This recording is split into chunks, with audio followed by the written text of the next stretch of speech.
Good afternoon and welcome to everybody.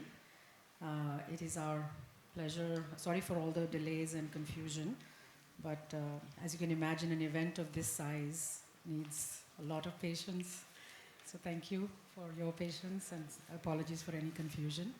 So our topic is digital twins, AI, and the future of infrastructure planning. And it's my privilege and pleasure to welcome Dr. Debashish Pushti, Principal Secretary, Urban Development and Housing Department, Government of Rajasthan. Thank you so much for being here, sir. Our second panelist is Dr. Sridhar Muppidi, and he's the co-founder of Yes Genome and Purple Talk. Thank you for being here. It's our pleasure. I'm going to kick us off with a question for Dr. Pushti. Urban infrastructure is a favorite topic for everybody, no matter whether you're in the urban cities or tier 2 or tier 3. So whether it's transport, whether it's housing, water, energy, whatnot, right? In your estimation, how do digital twins and AI change the way governments are planning and managing this complexity?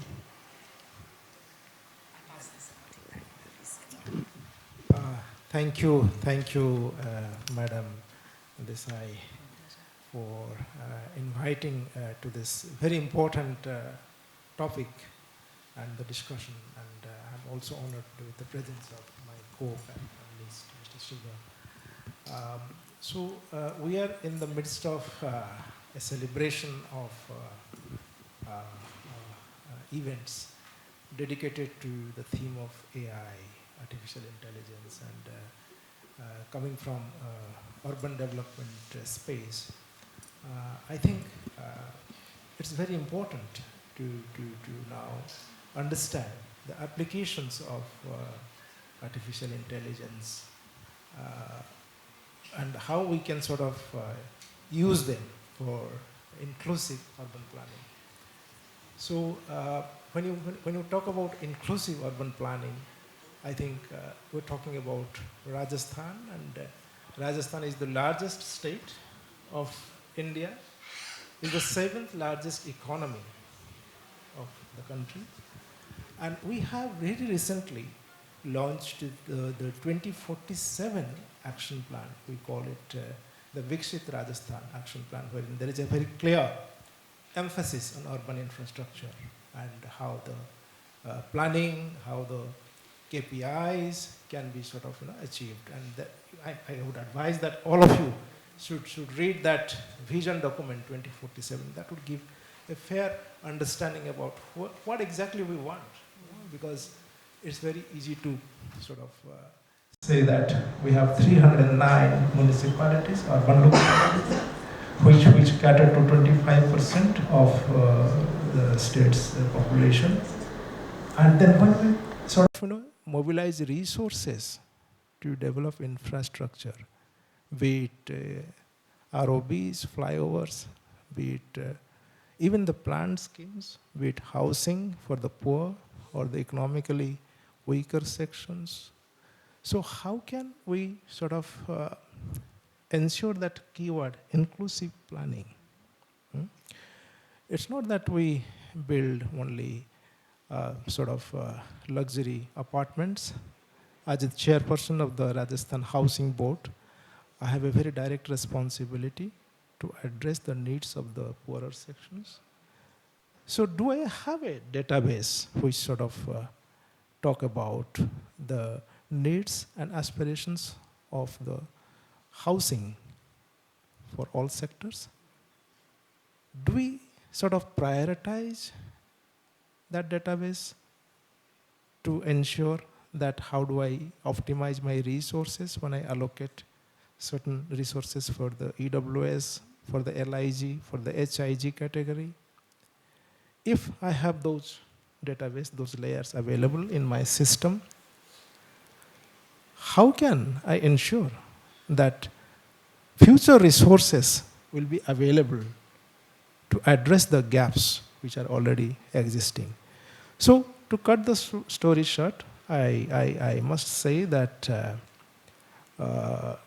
we have to have first a repository of good quality data in our system, be it related to buildings, be it related to connectivity, be it related to social infrastructure, be it related to utility infrastructure like drinking water, electricity, school.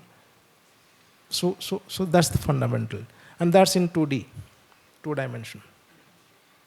The second approach would be to make them interactable, make them interactive with a GIS-based land use plan, the Geographical Information System-based land use plan. So we have already the GIS lab, and I'm happy to share with the audience that already we have the master plans which are on GIS platform.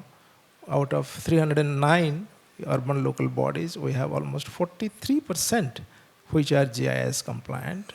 And we have a vision to make all the master plans, future master plans for all the remaining ULBs to be on GIS platform in next 2 years. So that's the database story, the 2D database story. But then your question was about the digital twin. Yes. So digital twin cannot be thought of without a 3D model, right? So we have this kind of database already in place up to 2D. For Jaipur, we have sort of developed a 3D model, digital twin model. And that took almost 3 years. It was not very easy.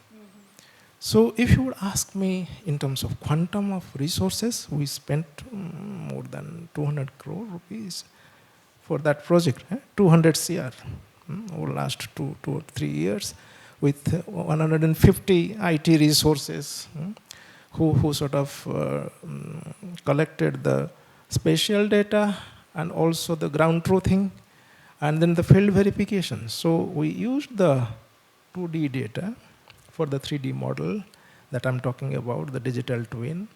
We used the spatial database from the GIS lab for the Jaipur master plan. And then we used the Survey of India data for the ground truthing, for the ground control points. There are 275 ground control points. So we used those data, and then it was not enough. We had to deploy a kind of vehicle, we call it LIDAR, 360 degree. The radar mounted on the vehicle, which would go to every street, every lane possible within the city, collect the building data, the terrain data. And then that data was sort of, ingested into the system. And then we sort of built based on the building information system that we had, we built the 3D model, the twin replica of Jaipur city. So in the system, you can see SMS Stadium, you can see Sanganer, you can see, not the airport, because that's a critical infrastructure, that is masked. Those are critical sensitive data, so they are not visible, they are masked. So I must ensure that the integrity and security of the data is very important, because they could be misused. So we then designed, and that system took 3 years. But more important is what is next? So the model now exists, the twin model, the replica of Jaipur exists. What is next? So as a planner, as an urban planner, it's my responsibility to see that we use that asset. It's a very precious asset for our inclusive planning. So right now, we are using that for designing the next generation of flyovers, the next generation of metro corridors. Suppose there is an alignment issue. So you have used metro, Jaipur metro for phase 1. Now phase 2 is coming up, which is a 43-kilometer, going to be a 43-kilometer ride from Praladpur to Todi Mold. So the Kumbha Marg, and then the Khasa Koti, and then Khatipura, and then whatnot. It's a huge corridor coming up worth almost 1,300 crore rupees. It's a big ticket item. Now, if we are thinking of a 1,300 crore project, why can't I use the 3D twin model to ensure that the alignment is future-proof? When the buildings are to be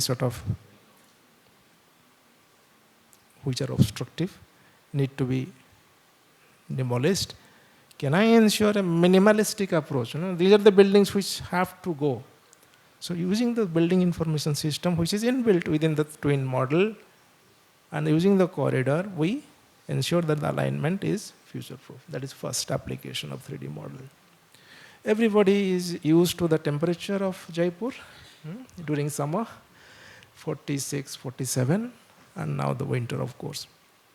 So as a planner, is it not our duty to see that the urban dwellers get adequate protection from the sunlight when they commute during the daylight from their office to home or for hospital? So where can I design the shelters, the shadow shelters? So if I know that from the building information system using the twin model that these are the congestion points, then I have a traffic projection, which is the data is available from the police system, and then I can design my urban shelters, the roofs accordingly, so that maximum people get benefit when they station at the traffic junctions. Those are the little applications. But fundamentally more important is, suppose a rainfall of 200 millimeter takes place, and our cities are not planned to receive precipitation more than 200, 250 millimeter per day. And with the changing climate, you see unexpected precipitation within very short span of time. Quick flooding of roads, Bangalore, Hyderabad, Chennai, Mumbai, Jaipur, Delhi, any city you take, during the monsoon, urban flooding is very common. So can we not realign our roads, the drainage networks, using the 3D model when we have the dynamic data set available, which is a replica of your drainage system? So use that system to design your package of works for drainage for the next cycle. How? So you know that there is a digital terrain model inbuilt in that 3D model, and there is a digital surface elevation. So surface elevation data is there, and the terrain elevation above mean sea level data is there. Now if we simulate, if a 200 millimeter rainfall takes place, which are the areas which are going to be inundated or flooded quickly? Target those areas, those slums, those habitat areas which are not regularized, because no budget goes for them because they are illegal. But still they have a right to live because they are living. So allocate your resources to design those urban drainage system which are in the low-lying areas using the DSM, using the digital elevation model. So put your resources not in the upland areas, but in the downstream areas, in the inundated areas, in the vulnerable areas. So it's disaster planning, urban disaster planning. It enhances my climate resilience system, the digital twin system. Law and order. Are our girls safe during the night when they commute between a GCC to their home? So are my CCTV cameras functional? We have a Abhay Command Center in Jaipur. So ICCs are working, integrated command and control system. So the police station, they know that the cameras are there and the traffic police and then the patrolling system, stuff like that. But then using the digital, the twin system, I can project that, okay, from in the Sanganer area, or if a flight comes, lands from Dubai in, say, mid of the night, then obviously my police control system would know that, oh yes, the flight is coming, 200 passengers would come out. It could be a flight which might have been diverted. But then they should know that, okay, we should deploy a police patrolling vehicle around that area because commuters, passengers would come out of the airport, they would hire an Uber or taxi, go to far-flung places. So activate your system. So the routes in the digital twin would automatically predict that, because the data from the air traffic system will feed into the digital twin database. So the flights are landing, it's in the public domain.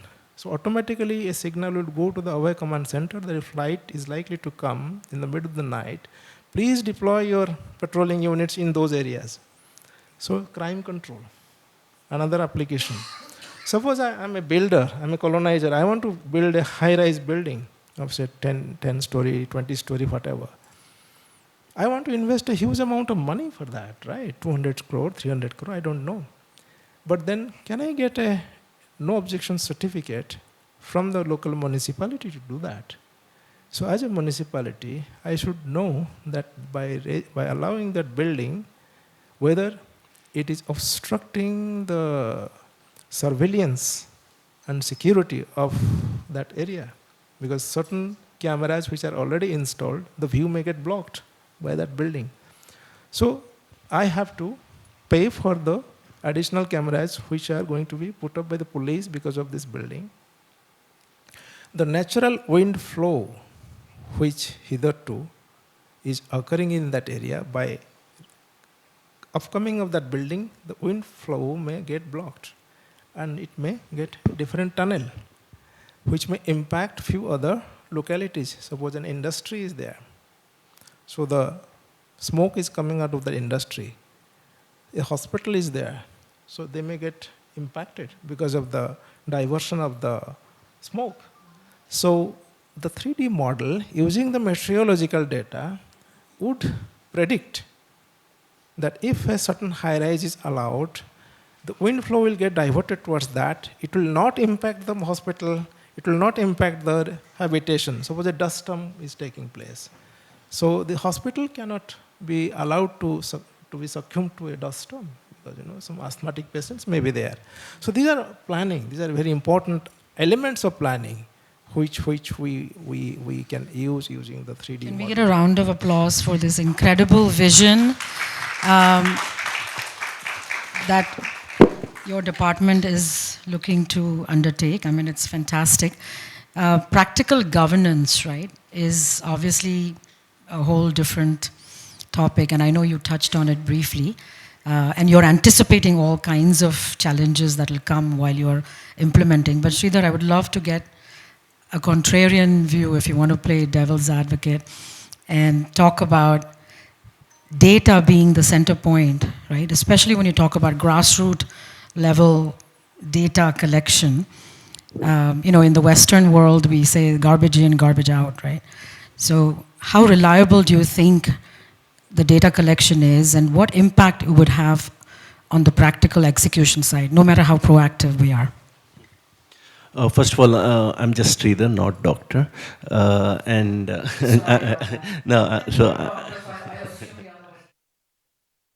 Engineer. My background is into gaming and telecom. Right now I'm working on a conversational voice AI platform called Elo. So that's my background. Unfortunately, I'm pro technology. So the earlier conversation was very, very exciting for me when, the pro business versus, social conversation. So that was fun. As Sir was saying, a couple of things, when we look at AI, we look at AI from very personal, we as individuals perspective, and when we look at AI, from government, institutional perspective. Individually, AI is something which is going to make us a lot more efficient, right? If I'm right now at a certain level, can it make me 3x, 5x more productive, right? Whatever I am doing. That's how we are all measuring AI, and that's the reason we all use AI, right? When we look at from institutional, like a government point of view, I think this government should ideally be only looking at it from, it's like any other technology, what can it do for me, right? And there are some amazing use cases, like for example, like Sir was mentioning, like they have thousands of CCTV cameras everywhere, right? And AI can allow the government to enforce 100% traffic compliance, right? 100% in terms of the elements which weren't possible before. Because imagine 100% compliance means eventually there won't be any rule breakers, right? Because right now people do break rules because they know they can get away. They know, sometimes how does somebody become an offender is, when they know they can get away, right? If there's no chance of getting away ever, that's where, we as a society are going to completely transform ourselves. So AI presents us that opportunity where we can enforce 100% compliance on different things, right? And so from a government point of view, it should be just exciting, right? It's like we can do these things which we couldn't do before.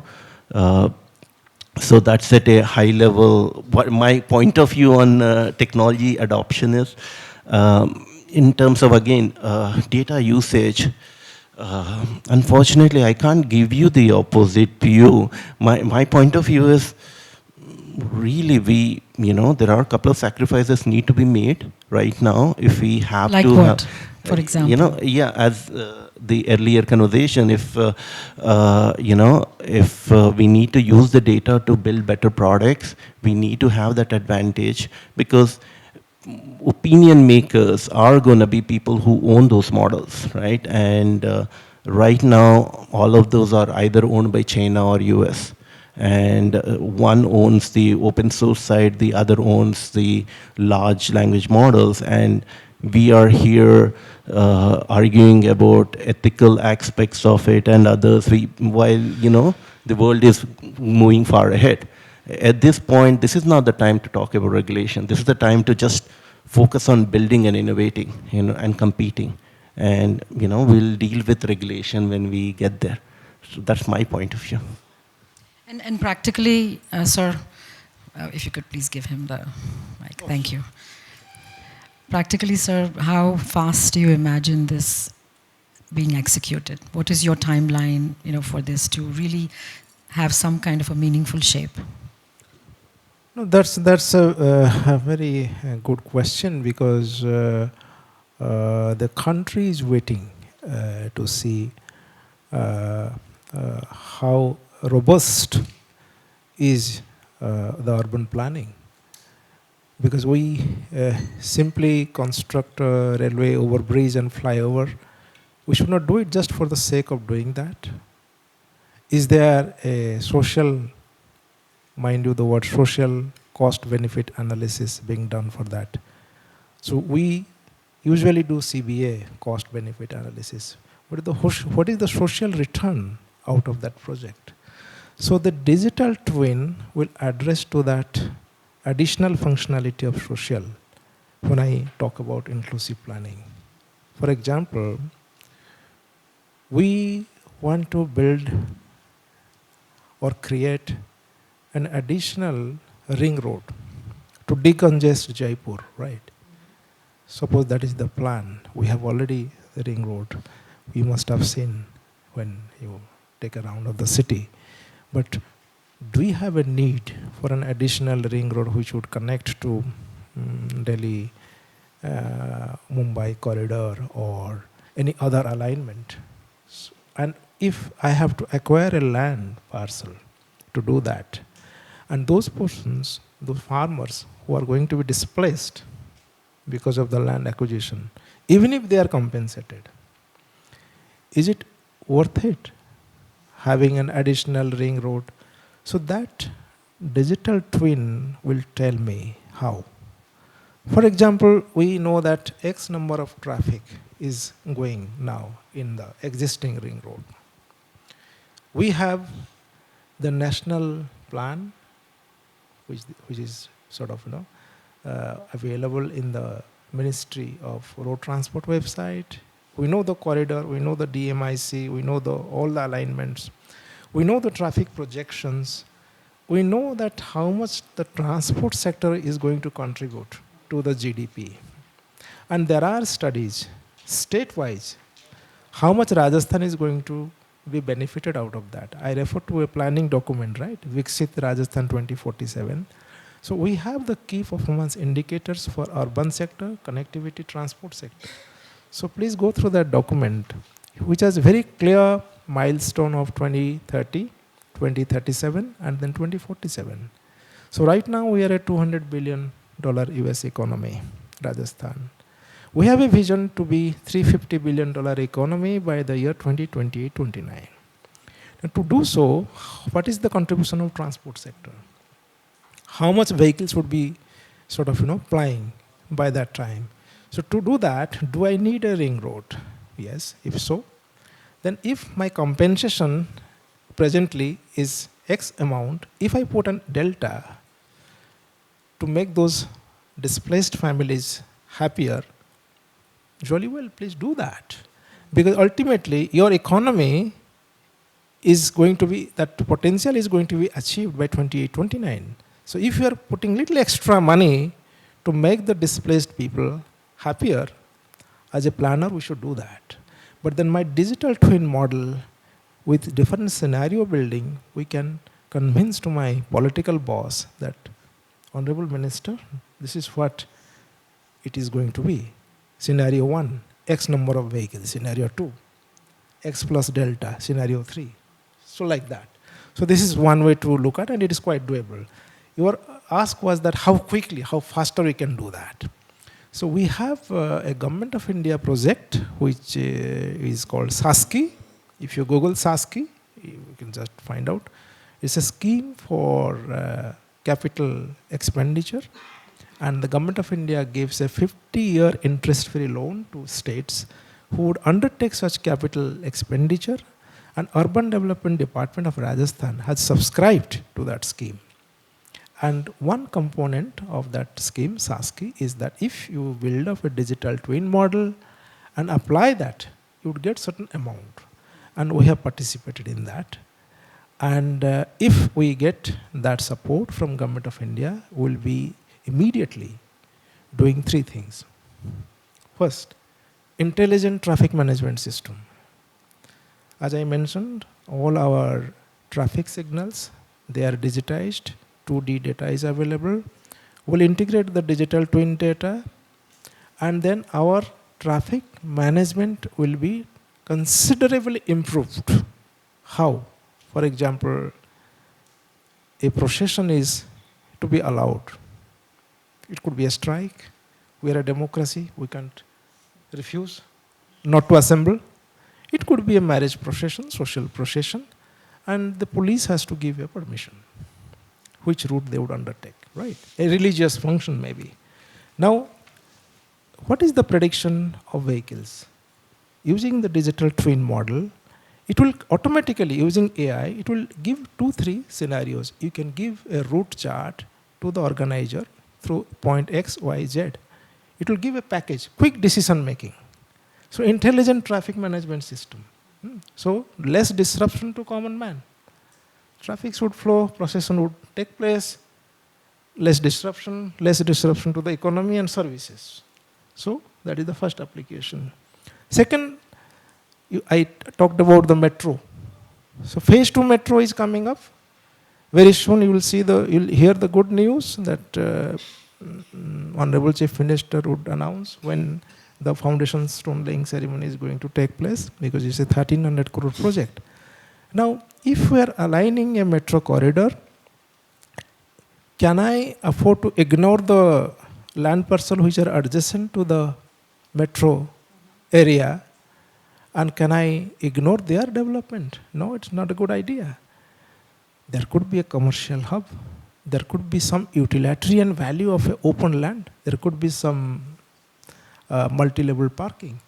Where I'm going to construct those parking slots, the commercial complexes, the residential buildings. So we have very recently launched a transit-oriented development policy on 9th of December. Please go through that, which talks about additional benefit to the developers, to the commercial builders who would take advantage of those corridors. I mean, they have to pay a price also to the local municipality in terms of additional betterment levy or tax, because they're getting a privileged land parcel along the corridor. So using the digital twin model, we can design those pockets, the land parcels. Suppose in the Gandhinagar railway station, we build a multi-level parking. Is it feasible? So my traffic projection using the model will tell me, yes, it could be feasible. Why not in Kumbh Marg, where there is going to be, say a junction, when a lot of institutional areas are there, a lot of industrial workforce, they also need good commutation, and they can park their cars and scooters, bicycles. So which one is more feasible? The model will tell. So that's my second project which can be doable quickly, very quickly. The third thing already I have spelt, for example, we have the Bisalpur pipeline, which is being laid down in length and breadth of Jaipur, city of Jaipur. Some of you must have got the Bisalpur water, which is a fresh water. Otherwise, it's a dark zone. We can't draw water from ground. It's already critically sort of a dark zone. Now, if I am building a swimming pool, I'm drawing more water. Don't you think I should pay additional tax to the government, because water is a scarce commodity and people don't get even 2 buckets of water to drink daily? There is no, I mean, that's difficult sometimes in summer, in the upland areas. But then, if a swimming pool is already existing, is not paying tax, the digital twin model using the database will clearly red flag those buildings, those hotels. Yes, there are the 6 hotels which haven't paid their UD tax. So ask them to pay. Suppose I'm a hotelier, I say, no, my swimming pool is empty, it's not functional. It's just a swimming pool existing on paper. So using the GIS-based model, the satellite imagery and the ground truth, it's a dynamic model. Every year we have to update the data. So with ground truthing, we can say that no, water is clearly visible through the satellite imagery. I can't fool the satellite. There's a black spot on the imagery, which is sort of clearly indicating that water is full in the swimming pool. So evidence-based decision making, very clear. 3 things we're going to do very soon. It's phenomenal. So the integration, yeah, absolutely. So the integration, and the institutional acceptance, right? So you gave an example of the hotels. Sridhar, if I can point the last question to you. Yeah, thank you, sir. What role would, let's say a private company or companies that are in the space would be able to play in assisting the government's vision, right? And making sure that the practical execution that doesn't impact whether it's environment or people around. How do you imagine that being supported by, companies that are in the space already and doing a lot of research and coming out with some really good data sets, right? How can we assist the government? I mean, from our motivation as, our motivation is primarily to wealth creation, right? It's for ourselves and people who work for us. We pay taxes. But beyond that, I mean, obviously we would want to work within the legal framework of the country we are operating in. But as a business, we wouldn't want to be in the business of trying to figure out, I mean, if it makes us money, why not? But that said, I think it's the other way around. What we need to succeed, right? It's like, as Sir said, there's so many things the government is doing. And at this stage, like as an AI startup, right?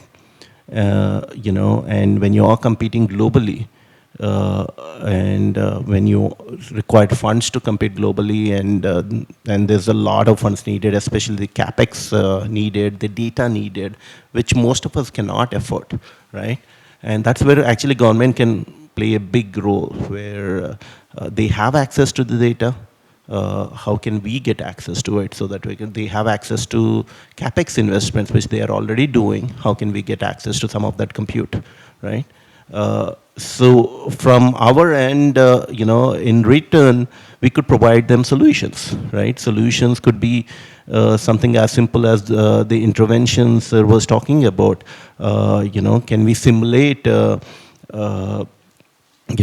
traffic, right? If there is a new ring road getting formed, can we simulate that for you and tell you, hey, if you put that in, these models can predict that.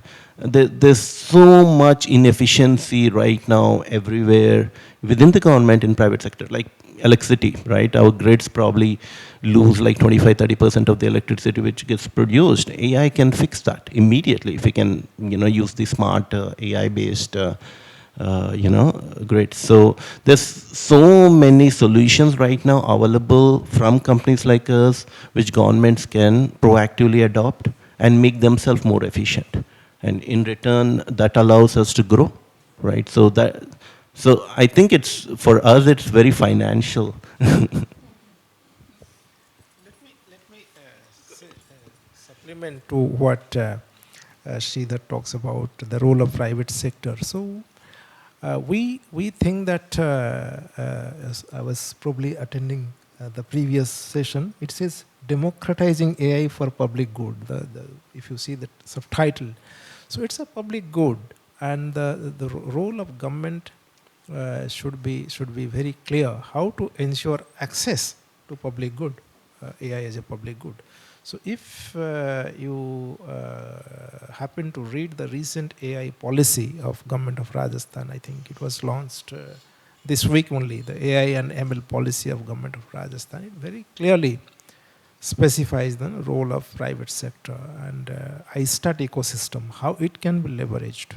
So 3 applications that I talked about in traffic, in drainage system, and in the third sector. So can our startups help us bringing AI-based solutions, which Sridhar just now indicated? So we have a very clear roadmap for our startup friends. And there is a startup policy, I-STAT policy of government of Rajasthan. There is very clear financial packages or remuneration or incentives which are very well built into the system.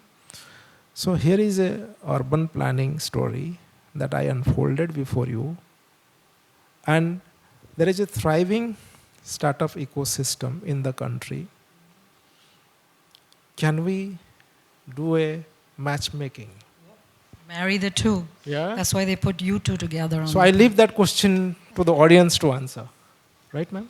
Very well said, sir. Thank you so much. I have one last question for you. Could you tell our audience what your doctorate is in? Your Dr. Prushti. Could you please share a little personal background? Thank you. Oh, well, that's...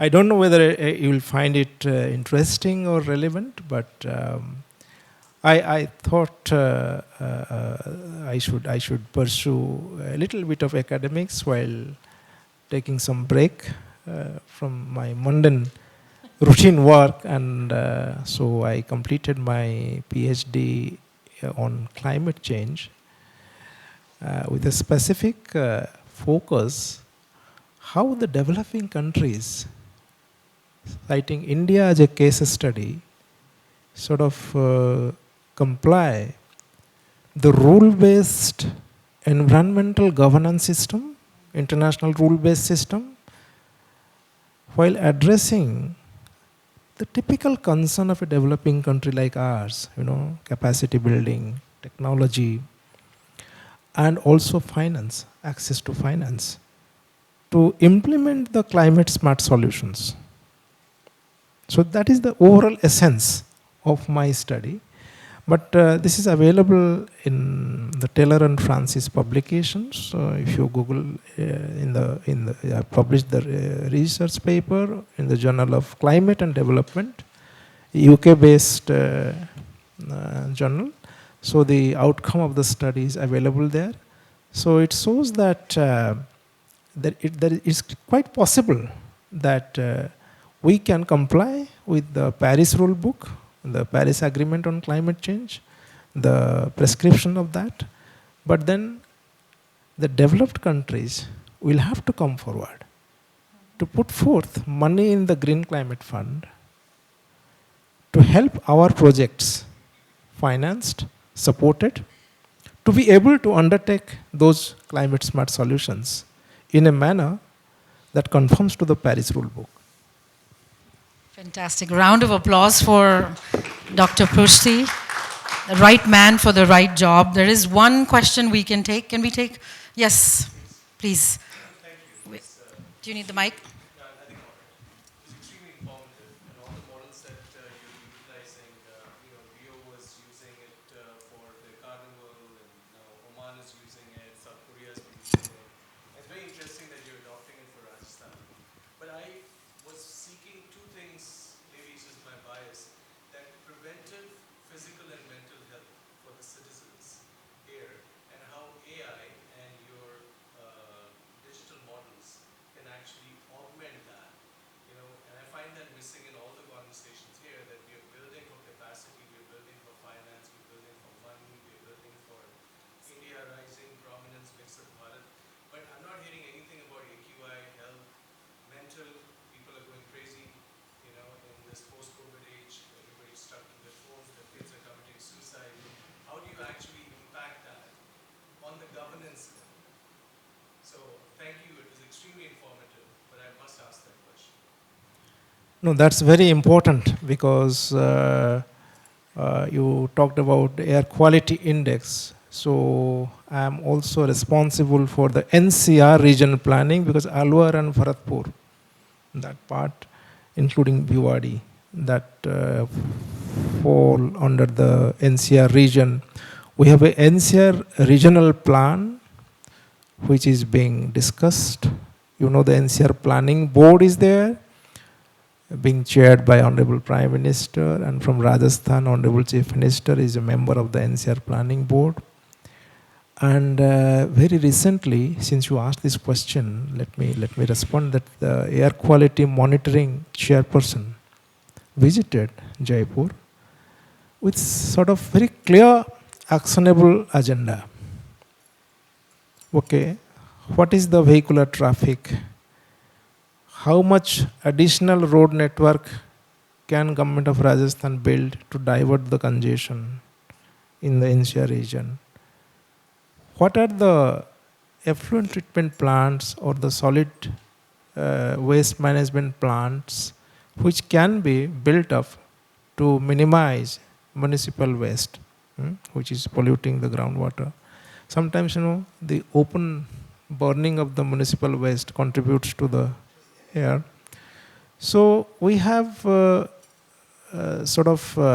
using the digital twin, advised the Bhiwadi Municipal Corporation and also the 2-3 other municipalities, Khairthal, Tijara, to come soon, to use sensors when they collect garbage so that they can be tracked. Monitoring, that is first thing. Segregation. So biomedical waste, biodegradable waste, so they can be segregated. And then we want to invite the industry to prepare pellets because it has a calorific value. So waste to energy is very important for them. Construction and demolition waste, C&D waste, the debris, they can also be taken by the industry for reuse and recycling purposes. So that is one part of the story. So digital twin model will help industries decide which is the catchment area, which are producing certain minimum threshold of waste. Because if an industry has a economic value, say 100 tons of C&D waste it needs per day, but ultimately it's not coming up to that threshold, the digital twin model will tell, if you expand little additional area of operation, you will achieve that golden number of 100 metric ton per day collection. So we are using that. We're going to use that. We've already started sort of collecting the data for the NCR region. And industries are quite interested to take part in the bidding process, to take help of the Bhiwadi Development Authority's database. That is one part. About the mental health, although as an urban planner, I'm not competent, I'm not a doctor also, medical doctor, but I wish my colleague, Principal Secretary Medical Health, Gayatri ji, would have been here, so she would have been competent to respond to your question. But we have certain data in the health department. You know, when we register in any hospital, there is a unique health identity system, UHID, and that profiling of the disease and the patient, you know, they are all there. But I don't know if AI is being used by the medical health department, so I cannot comment.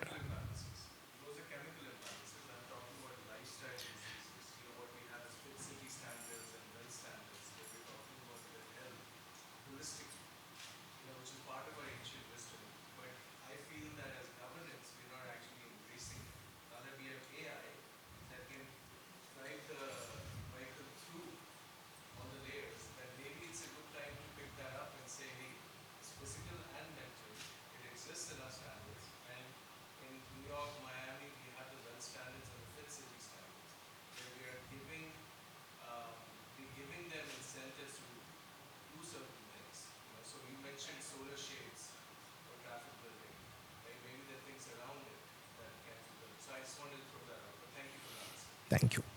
Yeah, I just wanted to add, I mean, yes, loneliness is a huge epidemic right now globally as well as in India.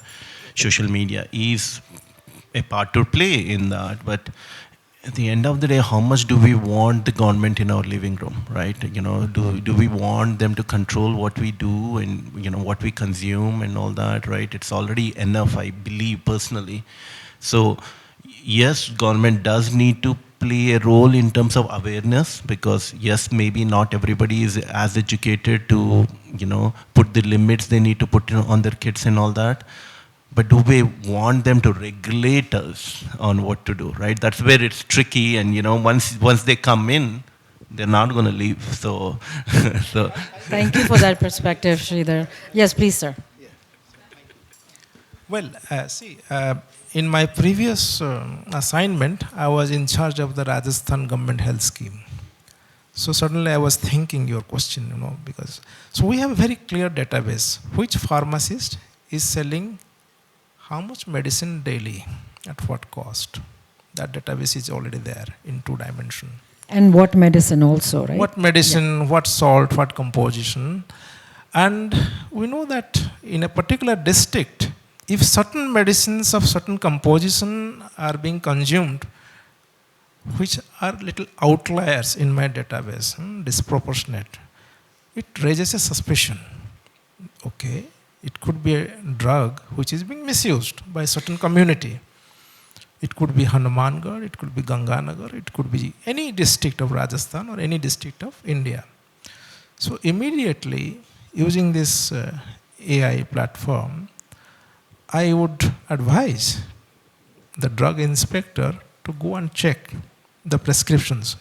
I would invoke a prescription audit if I were the health secretary, to understand the pattern of consumption of those drugs, the impact on the customer, because it is impacting their mental health ultimately, which is a menace to the society. So here the role of AI is very clear. And we are doing that in the RGHS database. We have detected a fraud that certain pharmaceutical industries are hand in gloves, and they are raising sort of, false claims, taking advantage of certain systems. So they have been severely penalized.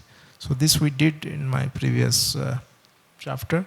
I thought I'll just share with you, just for your understanding. Thank you so much, Dr. Bose, for sharing that. And I do think that, India is taking a lot of responsibility across industries, across segments.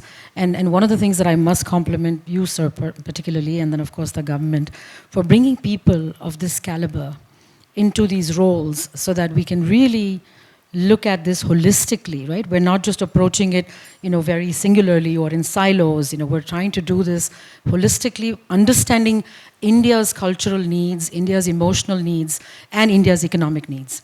So I think, thank you so much for sharing with so much patience and with so much grace. I really appreciate that. And I know our audience. The question was a little bit outside of this panel's discussion or topic, but I know that there are very capable people to manage that as well. And I'm sure he will get his answer in another panel. But I think today, specifically on the topic, I just want to once again compliment both of you for your contributions. And I look forward to, and I'm a very patient person, and I'm a huge India fan, and I want to come back and live here, just the way I used to live when I was growing up. And I know India is going to be that way very soon. And I'm willing to be patient, even if it takes another 5 years. I'm going to be around for at least that much to see the progress that this country deserves with such capable people in leadership roles. So thank you so much. Thank you, Sridhar, and thank you, Dr. Purst. I think a big round of applause to Madam Desai for an excellent anchoring, moderating, and steering the session. Thank you very much.